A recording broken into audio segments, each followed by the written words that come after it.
Assalamualaikum warahmatullahi wabarakatuh.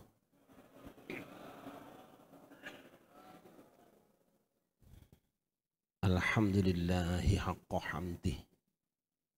Wassalatu wassalamu ala sayyidina Muhammadin khairi ibadih wa ala alihi wa ashabihi wa man tabi'ahu min ba'dih. Amma ba'du, al-mukarramun, para alim ulama, para guru, para sesepuh dan tokoh masyarakat, keluarga besar Marinir Cilandak.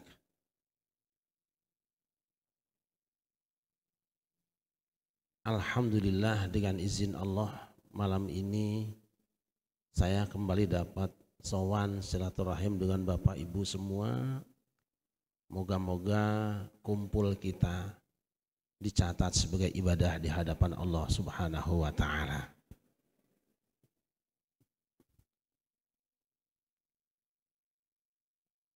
Ketika kita membaca Al-Quran, surat pertama yang kita baca, kita meminta kepada Allah, ihdinas siratal mustaqim, beri petunjuklah kami jalan yang lurus. Jalannya siapa? Siratal ladzina an'amta alaihim ghairil maghdubi alaihim waladdallin, yaitu jalannya orang yang diberi nikmat oleh Allah, tidak mau jalannya orang yang dimurkai Allah, dan tidak mau jalannya orang sesat. Jadi kita minta sampai di jalan itu dengan petunjuk Allah. Lalu langsung dijawab oleh Allah, dzalikal kitabu la raiba fih hudal lil muttaqin. Kitab Al-Quran inilah yang tidak ada keraguannya, petunjuk bagi orang yang bertakwa. Kes oleh Allah, direspon bahwa petunjuk yang kamu minta ini dia Al-Quran. Jika kamu ingin dapat nikmat seperti para nabi terdahulu, Al-Quran. Jika kamu tidak ingin dimurkai oleh Allah dan tidak ingin tersesat, dzalikal kitab la raiba fi, tidak ada keraguan, tecangcaya. Kemudian Al-Quran itu digambarkan dengan beberapa gambaran Bapak Ibu semua. Pertama, kita membaca di dalam suratul Baqarah, alladzi ja'ala lakumul arda firasyaw was samaa'a binaa'a wa anzala minas samaa'i ma'an fa akhraja bihi minas thamarati rizqan lakum. Ada isyarat di situ bahwa Al-Quran itu seperti air hujan yang jatuh ke bumi, kemudian buminya itu subur, menumbuhkan pepohonan, menghasilkan buah-buahan, rizki yang dipersembahkan bagi kehidupan. Artinya apa? Ketika Al-Quran itu merasuk ke dalam hati manusia, manusia tadi akan beribadah, lalu muncul akhlakul karimah yang dinikmati oleh kehidupan umat manusia. Satu, ini nuwun sewu karena agendanya kan sampai jam 10 ya Bu. Setelah jam 10 kita makan malam ya. Kita kebut saja. Dua, Al-Quran itu juga digambarkan sebagai madu. Ketika Allah berfirman, wa auha rabbuka ilan nahli an yattakhidhi minal jibali buyuta wa minasyajari wa mimma ya'rishun thumma kuli min kulli thamarati fasluki subula rabbiki dhulula yakhruju min butuniha syarabun mukhtalifun alwanu fihi shifaa'un linnas inna fi dzalika ayatin liqaumin yatafakkarun.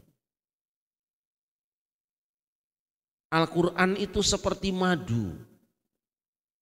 Makanya nanti dalam hadis Nabi titipkan kepada kita, alaikum bisyifa'aini al-Qur'ani wal asl. Aku titipkan kepada kamu dua obat, yaitu Al-Quran dan madu. Madu itu obat. Jadi Al-Quran itu fungsinya adalah sebagai obat seperti madu.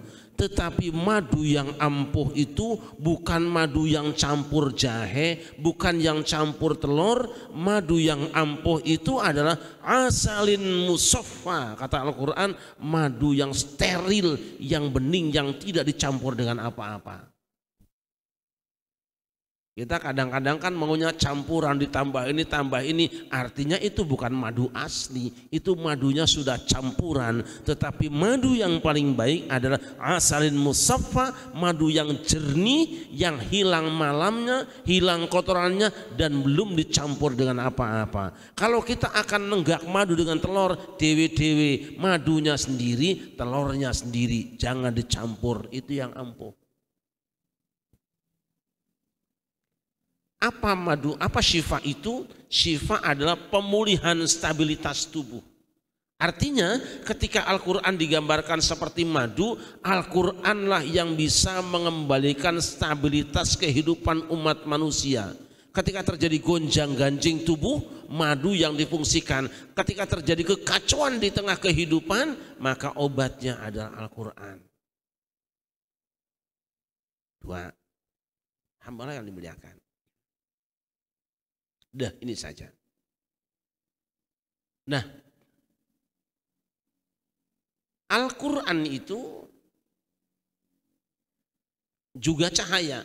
Wa anzalna ilaikum nuram mubina. Kami turunkan pada kamu cahaya yang sangat terang untuk menerangi orang dalam kegelapan. Itu poin 1. Poin 2, kita manusia ini adalah hamba. Seorang hamba tugasnya adalah mengerjakan apa yang ditugaskan oleh majikannya. Tetapi di sisi lain manusia juga punya program hidup. Artinya apa? Berapa nilai manusia di hadapan Allah adalah seberapa besar kepatuhan dia kepada Al-Quran, dan lihat bagaimana sikap dan perilaku dia memperlakukan Al-Quran. Maka orang akan semakin baik di hadapan Allah apabila lebih banyak hidupnya itu yang menggunakan Al-Quran. Di mana menggunakannya? Di dalam kehidupan sehari-hari, hidup sendiri, rumah tangga, mendidik anak, hidup dengan suami istri, bertetangga, sampai bernegara. Orang bernilai baik di hadapan Allah jika dalam kehidupan itu menggunakan Al-Quran. Maka sering saya contohkan di masjid ini, sebenarnya sudah berapa kali, seperti kehidupan tawon. Tawon itu indah, hidupnya selalu berjamaah, kemudian bikin ngangkat pemimpin, tidak ada keributan, tidak ada bully, tidak ada caci maki, tidak ada penistaan, tidak ada kampanye, tidak menghabiskan APBN, tahu-tahu ada pemimpinnya. Karena jenjang karirnya jelas kalau tawon itu. Kemudian tawon juga bisa membangun rumah penuh dengan keadilan, ukurannya sama, mereka semua juga bekerja keras dan bisa memproduk satu home industry, bahkan dia bisa go internasional. Apa kuncinya? Cuma satu kalimat, wa auha rabbuka ilan nahli. Tuhanmu mewahyukan kepada tawon, kepada lebah. Artinya hebatnya tawon karena semua yang dia lakukan, baik sebagai pribadi, sebagai suami, sebagai istri, sebagai anak, menjadi warga negara, bahkan pemimpinnya, semua berjalan dengan apa yang diwahyukan Allah. Hamba Allah, tugas ibadah itu mulia. Tapi dalam ibadah itu ada yang disebut dengan mukhul ibadah, otaknya ibadah atau sumsumnya ibadah. Apa itu? Ad-du'a mukhul ibadah. Doa itu otaknya ibadah atau sumsumnya ibadah. Maka semua yang kita lakukan mulai dari sholatnya, kalau pengen diterima Allah, dua syaratnya. Satu, kerjakan sesuai dengan ketentuan Allah. Yang kedua, kerjakan ikhlas karena Allah. Dan tuntunan Allah sudah jelas, yaitu wahyu Allah. Contohnya siapa? Kanjeng Nabi Adam dan Hawa. Ketika dia lupa dengan pesan Allah, malah manut dengan pesan setan, jatuh dia. Tetapi bangkit kembali, kata Allah, fatalaqa Adamu mir rabbihi kalimatin fataba alaihi. Kemudian Adam talaqi, menerima beberapa kalimat dari Tuhannya. Jadi yang menyebabkan Adam pulih kembali, stabil kembali ekonominya, rukun kembali rumah tangganya, karena ada kalimatin mir rabbihi, ada kalimat dari Tuhannya. Zikir, doa yang dibaca itu bukan ngarang sendiri, tapi mir rabbihi, dari Tuhannya. Yang dibaca Adam itu sederhana, cuma Rabbana dzalamna anfusana wa illam taghfir lana wa tarhamna lanakunanna minal khasirin. Sangat pendek ibu-ibu, tetapi sependek itu doanya mir rabbihi, datangnya dari Allah, bukan bikin sendiri, bukan ngarang sendiri. Ini yang bikin ampuh sebetulnya. Dan ketika ini diamalkan, apa janji Allah? Fa imma ya'tiyannakum minni hudan faman tabi'a hudaya fala khaufun 'alaihim wala hum yahzanun. Jika datang kepada kamu hai manusia hudan, petunjuk, bimbingan dariku, siapa saja orang yang ikut bimbinganku, nurut petunjukku, dia tidak akan pernah cemas menghadapi hari depan, dan tidak pernah bersedih dengan jatuhnya kesedihan yang telah terjadi. Artinya apa? Ketenangan jiwa. Ibu-ibu, membaca Al-Quran itu minimal tenang jiwa. Tadi sudah disampaikan, testimoni sebetulnya sudah sangat banyak, sudah ribuan yang menyampaikan. Ada seseorang yang tidak mau bicara, mestinya ditanya dulu, kira-kira nggak ada testimoninya, nggak usah kalau cuma cerita yang pendek-pendek, jadi kurang menarik gitu kan. Tapi sudah ada bukunya yang sudah kami tulis 5 tahun yang lalu, lebih kurang 101 testimoni. Bukan cuma di Indonesia, di luar pun sudah banyak yang menikmatinya. Alhamdulillah. Hamba Allah yang dimuliakan, kita tidak ingin mengatakan bahwa berdoa tidak boleh ngarang dengan bahasa sendiri. Monggo, boleh. Kita tidak ingin mengatakan bahwa doa tidak boleh dibuatkan orang, boleh. Tetapi setelah Rasulullah tidak ada syariat baru. Apa yang bukan syariat pada masa Rasulullah, bukan syariat pada masa kini, kecuali hal-hal yang bersifat ijtihadi sebagai pengembangan daripada nasus syariah. Boleh kita membaca doa apapun boleh, tetapi yang paling baik adalah doa yang original. Kalau tadi an'amta 'alaihim, orang yang diberi nikmat oleh Allah adalah para nabi, tentu nabi-nabi itu juga punya doa, dan doa nabi-nabi Allah sudah dicantumkan di dalam Al-Quran yang the bestnya. Nabi Adam ribuan kali jenis doa yang dia baca, tapi oleh Allah ambil satu doanya, Rabbana dzalamna anfusana. Seakan Allah mengatakan, jika engkau berhadapan dengan krisis rumah tangga, krisis ekonomi seperti yang dialami oleh nenek moyangmu Adam, ini loh sudah kutinggalkan doamu, itu ada di dalam Al-Quran. Ketika Nabi Musa dikejar-kejar oleh Fir'aun, hampir kena, dia punya doa, dia baca, Rabbana tmis ala amrihim washdud ala qulubihim fala yu'minu hatta yarawul adzabal alim. Ya Allah, hancurkan ekonomi mereka, tutup hati mereka sehingga mereka tidak beriman sebelum menyaksikan siksa yang pedih. Ditenggelamkan Fir'aun, seakan Allah mengatakan, jika kamu dikejar-kejar oleh orang yang jahat, kamu ingin selamat, sudah kusiapkan doanya, dan itu ada di dalam Al-Quran. Nabi Yunus hidup dalam krisis yang sangat gelap, zulumat, kegelapan yang berlapis-lapis. Dia baca doa, la ilaha illa anta subhanaka inni kuntu minadh zalimin. Dijawab Allah, fastajabna lahu wa najjaynahu minal gham wa kadzalika nunjil mu'minin. Dia selamat dari perut ikan. Dia membaca la ilaha illa anta, seakan Allah mengatakan, jika kamu dalam kegelapan, sudah kusiapkan doanya, panggil aku dengan doa yang pernah dibaca oleh hambaku Nabi Yunus, kamu akan aku keluarkan dari kegelapan hidupmu. Nabi Ibrahim dikepung oleh api yang sangat besar, dia tidak punya kekuatan apa-apa, yang dia baca hasbunallah wa ni'mal wakil, diselamatkan. Apinya dingin, dia keluar dalam keadaan selamat, seakan Allah mengatakan, hei umat manusia, hei hamba-hambaku, jika kamu dikepung oleh musuh-musuhmu, lemah kekuatanmu, tidak yakin akan kemenanganmu, sempatkan kau minta padaku, baca doanya Nabi Ibrahim, niscaya kamu akan kuberikan kemenangan. Nabi Sulaiman dikenal sebagai nabi yang penakluk bangsa jin. Dia punya senjata yang sangat ampuh. Rabbighfirli wa habli mulkan la yanbaghi li ahadin min ba'di innaka antal wahhab. Dia kuasai bangsa jin. Begitu doa ini diamalkan oleh Rasulullah Muhammad sallallahu alaihi wasallam, beliau amalkan sedang sholat. Ketika Rasul sedang sholat, itu jin ifrit ganggu, gelibet-gelibet gitu loh bahasa kitanya. Mau kelebekan ganggu terus tuh. Nabi ingat doa Nabi Sulaiman, Rabbighfirli wa habli mulkan la yanbaghi li ahadin min ba'di innaka antal wahhab. Itu lemes jinnya, tangkap. Kata Nabi, kalau saja aku mau, jin itu kuikat sampai pagi buat mainan bocah-bocah Madinah. Ini hadis sahih riwayat Al-Bukhari.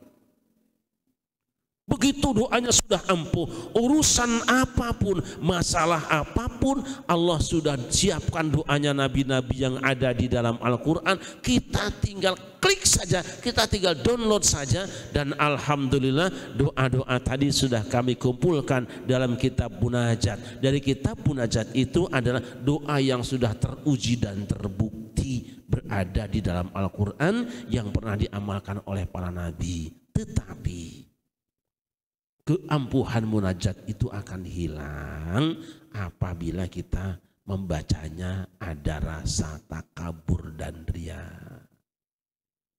bawahnya. Hamba Allah yang dimuliakan, alhamdulillah sudah ratusan ribu kitab munajat kita cetak. Bagi teman-teman yang punya rezeki, cetak, bagikan pada yang lain. Insya Allah kita tidak akan ngambil keuntungan apa-apa, malah mungkin yang dibagikan teman-teman lebih banyak. Cuma saya ingatkan, satu, karena munajat itu adalah Al-Quran, maka usahakan membacanya menggunakan kaidah tajwid yang sudah ditentukan sebagai kaidah cara membaca Al-Quran yang benar. Ini kalau imam-imam tadi ini sudah super semua.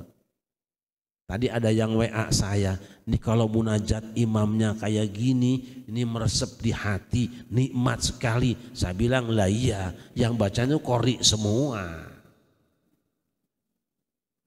Karena apa? Obat itu, saudara-saudara, bisa ampuh jika jelas dosisnya.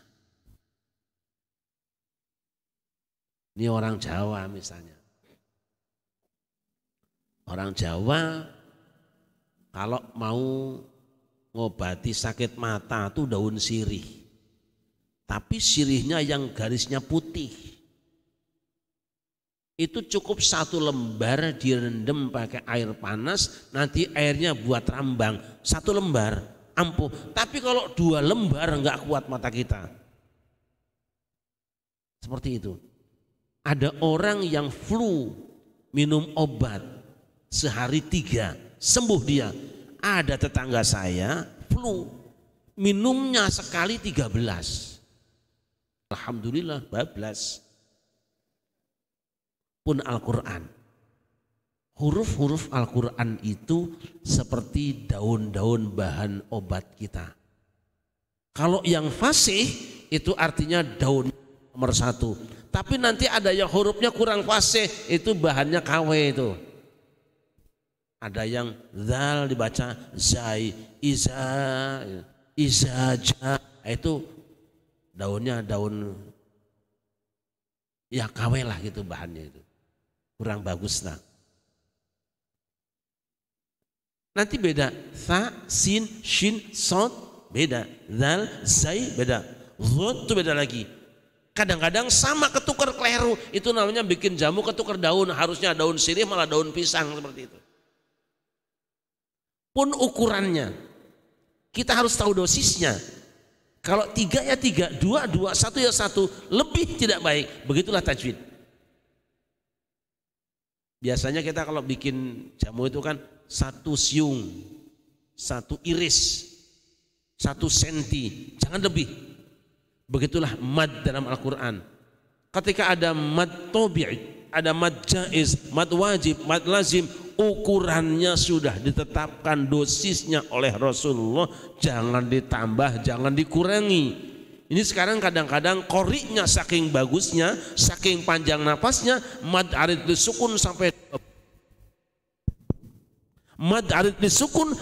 12 harokat.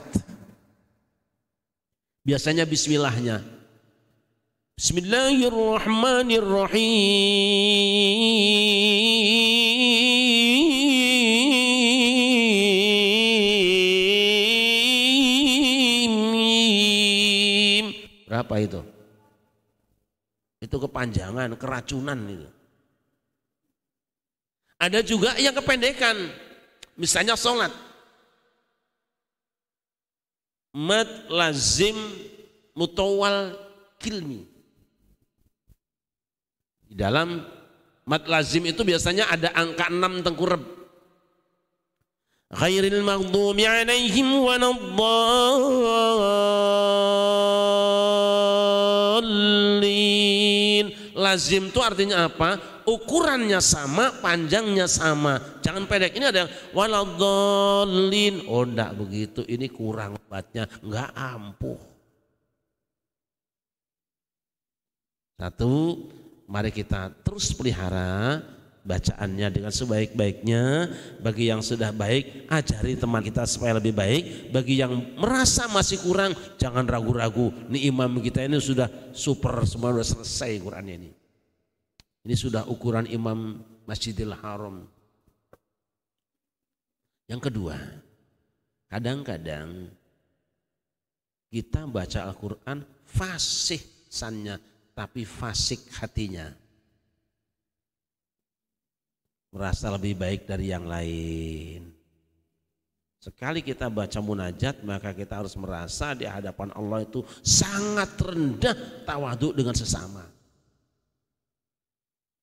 Dan nanti mohon maaf, biasanya kalau sudah mengamalkan munajat itu, karena memang doanya dimudahkan oleh Allah, suka banyak orang minta didoain, minta tolong, jangan jadi dukun lah.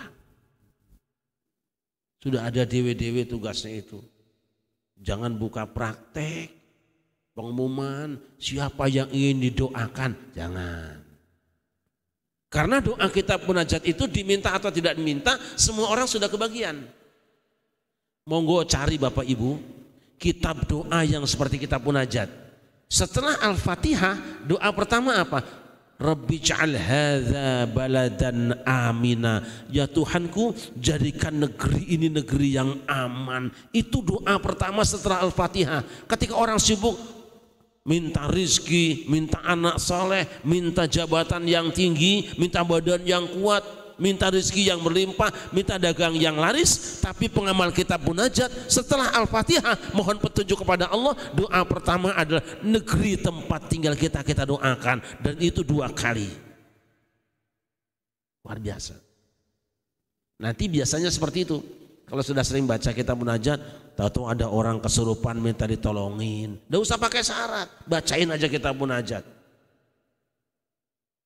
Nanti ada orang yang agak misalnya sakit, ya minta tolong. Jangan merasa kita sudah langsung jadi dukun hebat, jangan. Tetap kita hamba Allah, bacakan saja air di munajat, di air, berikan minum dia. Lillahi ta'ala. Syaratnya apa? Yakin kepada Allah bahwa doa munajat kita diijabah. Dan yang kedua, ikhlas, jangan meminta apa-apa. Tapi kalau diberi juga, jangan belagu, saya kan ikhlas, enggak usah. Jangan begitu. Nanti sampai rumah ditanya sama istri kan repot juga. Tadi sahabat kita Mas Agus dari Kebayoran Lama ini alhamdulillah termasuk di antara hamba Allah yang syukur. Saya hanya memberikan ini, baca kitab munajat, baca sendiri, nggak ada yang jago doa, nggak ada. Ini nggak jago doa. Saya hanya caloknya Allah, hanya menyampaikan yang Allah berikan pada kita semua. Saya caloknya, beliau amalkan, punya putra. Di Bandung juga sama, kerabat dekat tadi Haji Awam Kusman, sama sudah sekian tahun tidak punya putra.